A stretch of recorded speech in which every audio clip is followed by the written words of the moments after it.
روزے کے دوران جو عمل جائز ہے اور جس میں کوئی قباحت نہیں ہے وہ ہے کلی کرنا اور ناک میں پانی چڑھانا۔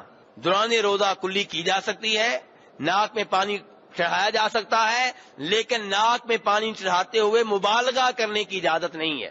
امام ابو داؤد رحمہ اللہ روایت کرتے ہیں لقیط بن صبرہ رضی اللہ عنہ سے، انہوں نے نبی علیہ السلام سے جب وضو کا طریقہ پوچھا تھا، آپ نے کہا تھا کہ کلی کرو اور ناک میں پانی چڑھاؤ، وبالغ فی الاستنشاق کی، ناک میں پانی اچھی طرح چڑھاؤ، اس میں مبالغہ کرو، الا ان تکون صائما، لیکن جب آپ روزے کی حالت میں ہوں تب ناک میں پانی چڑھاتے ہوئے مبالغہ نہیں کرنا، ایک دفعہ آرام سے چڑھا لیں، بہت زیادہ آگے لے کر جانا، بار بار چڑھانا، اس میں مبالغہ نہیں کرنا۔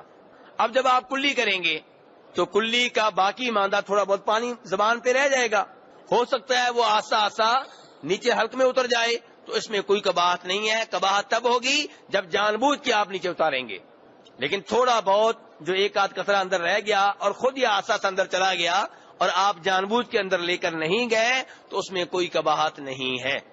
روزے کے دوران غسل کر سکتے ہیں، اس کی کیا دلیل ہے؟ اس کی پہلی دلیل تو وہی حدیثیں ہیں جن میں نبی علیہ السلام نے فرمایا تھا کہ میں صبح اٹھتا ہوں، غسل واجب ہوتا ہے، روزہ رکھ لیتا ہوں اور بعد میں کیا کرتا ہوں؟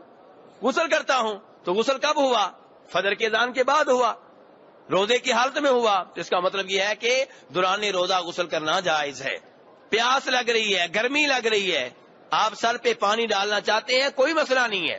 امام ابو داؤد رحمہ اللہ روایت کرتے ہیں ابو بکر ابن عبد الرحمن سے کہ مجھے کسی صحابی نے بتایا کہ نبی علیہ السلام نے مکہ جاتے ہوئے ارج مقام پہ غسل کیا جبکہ آپ نے روزہ رکھا ہوا تھا، اپنے سر کے اوپر پانی ڈالا، پیاس کی وجہ سے یا گرمی کی وجہ سے، روزے کی حالت میں تھے۔ تو اس سے بھی پتا چلا میرے بھائیوں کہ دوران روزہ سر پہ پانی ڈالا جا سکتا ہے، کوئی گیلا کپڑا آپ اپنے جسم پہ رکھنا چاہتے ہیں رکھ سکتے ہیں، اس میں کوئی مسئلہ نہیں ہے۔ تو ایسے ہی میرے بھائیوں سنگی لگوانا اور خون آپ اپنے جسم کا نکلواتے ہیں، کسی کو عطیہ کرنا چاہتے ہیں، کسی کو دینا چاہتے ہیں، روزے کے دوران یہ درست ہے، اس میں انشاءاللہ کوئی قباحت نہیں ہے۔ لیکن اگر یہ کام رات کو کریں تو زیادہ بہتر ہے تاکہ آپ ہر قسم کے شکوک و شبہات سے بچ سکیں۔